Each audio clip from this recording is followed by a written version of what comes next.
Hi everybody, I'm Dr. John Douillard and welcome to LifeSpa.com, and today I want to talk about my personal kind of fall and winter seasonal routine and how I try to stay in circadian rhythm balance. How do you keep your biological clocks in sync with nature's circadian rhythms? That's Nobel Prize winning science, and it's such a really big deal from the Ayurvedic perspective. So some of the things that I do this time of the year I think are really cool because this is a powerful time of the year. It's when summer moves into fall and winter, and that transition is really, really critical. In Ayurveda, there's something called ritusandhi, which means sandhi means the joints between things, and ritu means season. So the joint, or the junction between seasons, is actually when Ayurveda says that that disease first takes its first foothold in that transition from summer into fall or summer into winter, is really critically important. The summer, at the end of the summer, heat accumulates. I'm a Pitta Kapha body type. So I have a lot of Pitta, fire, a lot of summer qualities, and a lot of spring qualities. So at the end of each season, you're going to see an accumulation of that dosha. So at the end of the summer, you have this thing called thermal accumulation, which means more heat is accumulating in nature and inside of us. And nature's way of getting rid of that heat and dissipating that heat was pretty cool. Because if you didn't dissipate that heat, that hot heat and dryness of summer would just accumulate in the dryness of winter. And your mucous membranes in your respiratory tract and gut would dry out and make you constipated. The opportunistic bad bacteria in your gut and in your respiratory tract and reactive mucus production would be a breeding ground for all types of undesirable bacteria, putting you at greater risk for a compromised immune event, right, come winter, when we need it the most, right? So it's so critically important we understand that at the end of the summer, particularly if you're like me, a Pitta-ish body type, that I'm going to have to get rid of that heat. And nature's way of doing that is to give us all the foods that help us loosen up our stools. Apples are phenomenal for that. Now, we have a couple apple trees in our yard, and they're just exploding with apples. And when you eat them, they give you a looser stool, which we definitely experienced this fall. And if you go to the apple country in the north and the southeast of America, everybody walks around in apple country with loose bowel movements in the month of October because the apples are purgatives. And purgation is nature's way of getting rid of heat out of the body, something Ayurveda knew forever ago.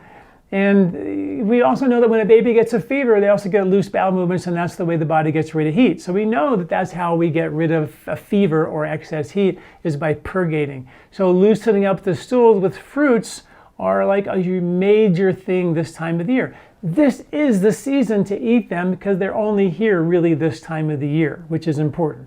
Some of you will say, well, it increased my blood sugar. Well, the studies show, like with apples and one study with fruits in general, whole fruits, apples, blueberries, and grapes in particular, super sweet, right? But at the same time, they've been shown to lower blood sugar. They have a certain chemical in their skin that's actually very powerfully blood sugar lowering.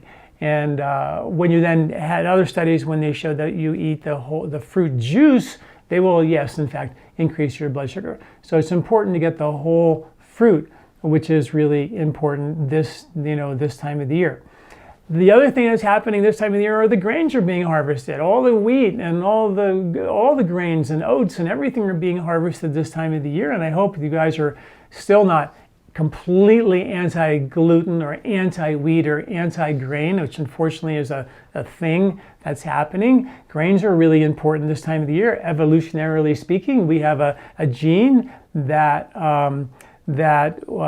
creates an enzyme called amylase, which is the enzyme for digesting starch, which increases in your body and mine in the fall for winter eating. So this is the time to have the grains because they're actually in season. Come spring, the rules are going to change, and we're going to go sort of grain free and give the body a different source of fuel from fat and fiber. But this is the time of the year to get the fuel from sugar.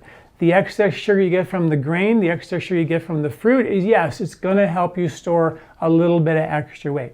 You're going to gain a little weight in the fall. It's okay. Unless you are, really in a problem situation where you have to lose some weight, then you would maybe dial back on this. And we have diets called the light vata diet, which is a lower fat version, a lower sugar version of these foods, so you can still lose weight. Anyway, point being, in this season, you're gonna naturally gain a little weight. Nature's way of making sure we store some insulation, store some fuel for winter. This was the time of year to do it. It's the feasting time of the year, right? And the grains are really important, but the grains that you eat are really important. Like the grains that I eat, I've always talked about I do still consume my little Scandinavian fiber crisp bread, which is just super high in fiber, which is really important. I eat a manna bread. Manna bread is really cool because it's not made with any kind of flour at all. It's just sprouted grains and salt and water. So it's really, really clean. And these are all breads you generally buy frozen. Ezekiel bread is also good. We get good sourdough bread, which has been fermented, and it's just wheat, salt, and water and a starter, and that's all there is to it. And then once in a while we'll splurge in this time of the year and get a really good artisan bread for locally made that is just really clean with just wheat, salt, and water and a starter. And that's kind of, and we do eat some bread. Now, if you have trouble having some gluten or bread or grain, then start with other grains like oats or quinoa or millet, and just make porridge out of it and just take the whole grain, and don't try to do it with the yeast and the bread and all of that. Sometimes that's a little bit more challenging, but able to have that bread this time of the year and feel really good about it. But definitely not store-bought bread. You have to get bread that is really, made with in the proper way, in the proper ingredients. Remember, they found gluten particles in teeth of ancient humans 3.2 million years ago. Studies at a University of Utah. So that's just sort of like, wow, we have been eating these grains for a long time, and the fact that we can't eat them now sort of suggests that our digestive system has been broken down. And the grains and the nuts and the seeds, the nuts really important this time of the year. I'm a big nut. I'm sort of nuts for nuts this time of the year. My wife thinks I'm crazy how many nuts I eat, but I love cashews, and almonds are my favorite, and pistachios are really, really healthy for you. I love sunflower seeds, so I'm always snacking on nuts. If I'm gonna have a snack, I'm gonna have that. With breakfast, I'm gonna have nuts with my breakfast. Sometimes nuts are my breakfast if I'm in a bit of a hurry. I always make sure I have breakfast, because breakfast is really one of the most important meals of the day. I know people don't think that's true because you want to intermittent fast. I do like to intermittent fast. I generally eat about 2 meals a day. I'll have a good breakfast, a kind of a later lunch in the afternoon, and then I'm done, generally speaking. Now, the holidays are coming. Does that mean I'm not going to go out and have holiday food? I'm not going to have some sweets, and I'm not living in a bubble. Will I have a glass of wine or two here and there? Absolutely. But the general rule, the things that kind of make the majority of my life, is a breakfast, a later lunch. I definitely eat some of the grains and sweets here and there.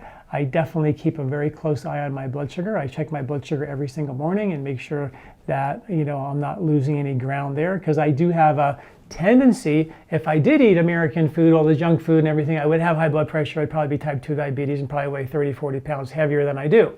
But I don't let that happen I eat really clean, and I do all that, and I exercise a lot. I'm also, this time of the year, pulling a lot of stuff out of my garden. The kale is winding down. All my beets are coming out of the garden. The carrots, which look ugly. I still haven't figured out how to make pretty carrots, but they're good tasting anyway. And so we're cooking those into soups and stews this time of the year, which is really cool. This is the time of the year also you got to make sure you're getting enough protein. I was a vegetarian for many, many, many years. And when I got the job with the New Jersey Nets, I was vegetarian, and I would work with them, and then you get on an airplane which had all this fancy food all laid out for the basketball players, and it was all meat, and the only thing that was vegetarian were peanut butter jelly sandwiches and celery sticks, and the peanut butter and jelly sandwiches went first. They were gone first, and then it was just celery sticks. So I started really not getting enough nutrition while I was doing that job, traveling with an NBA basketball team, and I started getting really stiff in my body and my neck, and and everything. And I realized that what I was doing was I wasn't getting enough protein. And if you don't get enough protein in the winter, because the body wants to store that protein in the winter, just nature's time to kind of, take a rest and rebuild and rejuvenate. That's why we eat all this stuff in the fall to prepare and give the body a lot of deep rejuvenative nutrition. But if you don't have that protein, the synovial fluids, which have over 250 different proteins in the sacs around your joints that lubricate your joints and have proteins to deliver repair for the muscles when you use them, if you don't have enough protein, the first place your body will steal those proteins is the synovial fluids around your joints, and you get achy, stiff joints. And that's exactly what happened. So all I started doing was eating more protein. And all of a sudden, all my joint pain went away. I had gone to chiropractors and massage therapists and rolfers, and nobody could touch my pain. All I did was started eating more protein, and it changed my world. I started realizing, wow, this is amazing. And I treat a lot of vegetarians, a lot of folks who are very spiritual, and ashrams and around the world for years and decades. And I found a lot of vegetarians don't get enough protein. Particularly in the winter, they pay a price. They find themselves craving sugar, having candy bars stuffed away, or jelly beans in their glove compartment, stuff like that. So you really got to make sure you're getting enough protein this time of the year. Now, if you're a vegetarian, I've written articles about how to do that safely. If you're a vegan, how to do that safely. You do need to supplement. But if you're not a vegetarian, then around 10% animal protein in your diet is what I shoot for. And that's what I do. This time of the year, I find myself eating more eggs. In the summertime, I don't even think I had an egg all summer. But now I'm starting to feel like I want some eggs. I eat them soft boiled. That's how I take them. And that's how, is how you start to become tuned into a little bit more grain, a little bit more animal protein, a little bit more fat in your diet, having more oils in your diet because you want those vata balancing things. So that's how I eat, this time of the year. I'm also really into cold prep, right? Winter is cold here in Colorado. And I'm a big fan of, I studied Wim Hof's, cold immersions and cold baths and ice baths and all that. And in the summertime, we swim in a lake and it's freezing. And so I'm always in a lake and getting a lot of cold there. And I don't do as many cold showers in the summer as I probably should. But this time of the year, I definitely am realizing that I need to prepare myself for the cold and build a little more brown fat. So I start with a warm shower and I end with a cold shower. And while I'm in the warm shower, I give myself a daily abhyanga. Another Ayurvedic tool that's so critically important is giving yourself an Ayurvedic massage, whether it be with a massage oil. We have tridoshic oils and lymph oils to use from. The one I use is my favorite that we have at LifeSpa called our body butter. And it's got avocado butter, mango butter, shea butter, cooked with herbs and oils. And I use the tiniest bit of that oil in the shower, and I rub it all over my skin. The water helps it spread, but you still have to rub it to really get it to spread. And a very little bit of body butter, because it's a really high-end product, goes a super long way. And it's the one thing of all the things that I've tried to keep my skin from getting dried out in the winter here in Colorado. It's so dry because we're high up. The body butter, just nothing comes close to it, in my opinion. And I've been using it for years. I created that formula with a pharmacist back in 1998, and I've been using it and tried other things along the way, and there's just nothing that comes close to it. So in the wintertime, that's the one I go to. It's really important. I still exercise every morning. I do my meditation, yoga, and breathing every morning. I find myself this time of the year wanting to do more yoga and more flexibility. I definitely am doing more my breathing. I do pratyalama, kapalabhati. Those are my two favorites. I do, and I have articles and videos on how to do that. And I also do really slow alternate nostril breathing and really slow ujjayi breathing with breath holds at the top and the bottom of each of those breath. Breath holds are called kumbhak. Kumbhak is breath retention. Breath retention in Western medicine is called intermittent hypoxia. Intermittent hypoxia, where you hold your breath, let CO2 levels rise a little bit, that triggers the release of the oxygen from your blood into your tissues. You super oxygenate your tissues, but the oxygen in your blood starts to drop down. That's what's called intermittent hypoxia. The blood is a little bit hypoxic, triggers an alarm bell reaction of repair chemistry, nitric oxide, stem cell activation, endothelial growth factors, guardians of your genome, transcription factors are produced, neuroplasticity in your brain. The list just goes on and on. Read those articles, but I always am practicing my breath holds with my pranayama. More yoga this time of the year. Longer meditations a little bit, definitely meditating Not as much as early in the morning because I have to get up and get busy, but I always meditate in the evening before I go to bed. And that I find is one of my best meditations, is because it preps you up for deeper sleep at night. And then finally, the herbs and the things that I do take a little bit of melatonin, 3 drops-ish, depending on the night, of our low-dose melatonin, which is 0.3 milligrams of melatonin. You can't even buy that low of a dose. And studies show that the low dose works just as good as a high dose. And so I'm 65 and I'm older. We don't produce as much melatonin as we get older. It's nature's way of getting rid of us, but we don't really like that idea.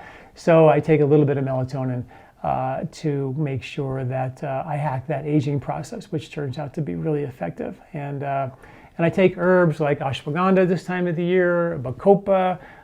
These are really deep brain-derived neurotropic factors. I take our mini omega fish oil. I take an herb called, I take amalaki, which is the one that protects your fats in the winter. Take our gentle digest, which is a digestive strengthener in the winter to keep my digestion a little bit stronger.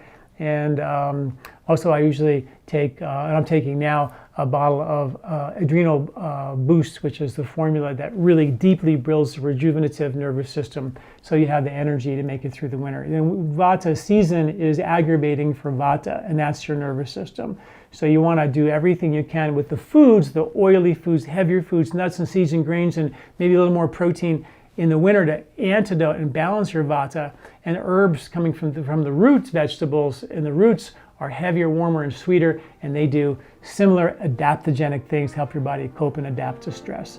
So there you have it. I think that's the plan. That's what I do this time of the year. I hope that helps you guys. I have an article going step by step of how I do all that and all the science that goes along with some of the things that I do that might help you as well, and that's at LifeSpa.com. Thanks for listening. I'm Dr. John Douillard. Do you like this video? Don't forget to subscribe and share. This recording is brought to you by LifeSpa, where ancient Ayurvedic wisdom meets modern science. Get access to free health video newsletters by Dr. John at LifeSpa.com. These statements have not been evaluated by the FDA. These products are not intended to diagnose, treat, cure, or prevent any disease.